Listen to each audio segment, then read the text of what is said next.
Well, maybe I should introduce myself first. Yeah, of course. My name's Chris Milburn, born and raised in Cape Breton, and I'm a doctor here in Nova Scotia for the last 18 years. I've been a physician now 22 years. Mask question is difficult. The college sent us out a warning not to be an anti-masker. So right off the hop, that says that they believe in masks and they think that masks are good.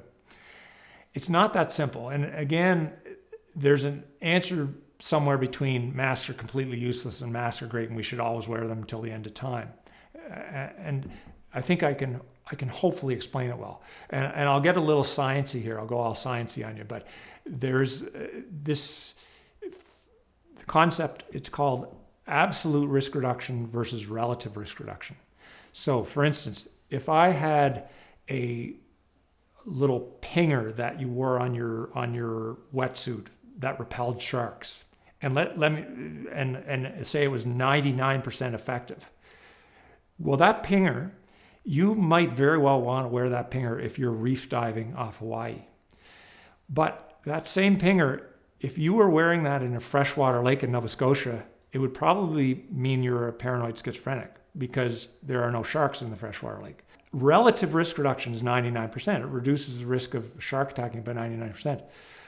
But you have to look at what is the risk of you getting attacked by a shark. And if the risk is zero, then that is worth zero. So the absolute risk reduction can be zero, even though the relative risk reduction is 99%. So they're two different concepts.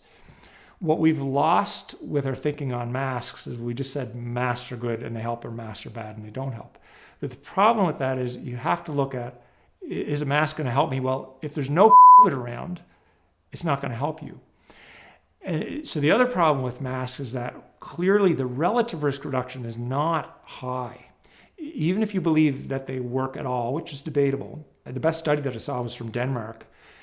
And what it showed was that people who wore the mask for 3 months had a 10% less risk of getting COVID. So you can say, well, that's 10%, that's great. Or you could say, Jesus, 10%, 3 months continuous mask wearing, it's not worth it to me. And again, it's not a scientific decision. It's a bit of a how much do I hate masks decision. So when you give people that information, some would choose to wear a mask and some wouldn't. Now, when you go to a very low environment, like Nova Scotia right now, we have a little over 10 active cases in the whole province. Presumably, most of them are self-isolating. So your odds of, if you walk around the street and you'd have to pass 100, 150, 200,000 people probably to run into somebody with COVID. And then even if you do run into somebody with COVID, the odds that that mask is going to stop it are not 100%. So you multiply your, say, 1 in 100,000 by whatever the mask is, 1 in 10, 1 in 100 for a single brush by a person in a building or outside somewhere. And then you end up coming up with this number of the likelihood that that mask is going to help you is 1 in a million, 1 in millions. And then you multiply it by the risk that would actually be serious for you and you would get symptomatically ill from it, which again is another step down. And it gets down to the point where, yeah, a mask might not be useless, but it's so close to useless that to force everybody to wear them all the time, it just seems a little insane.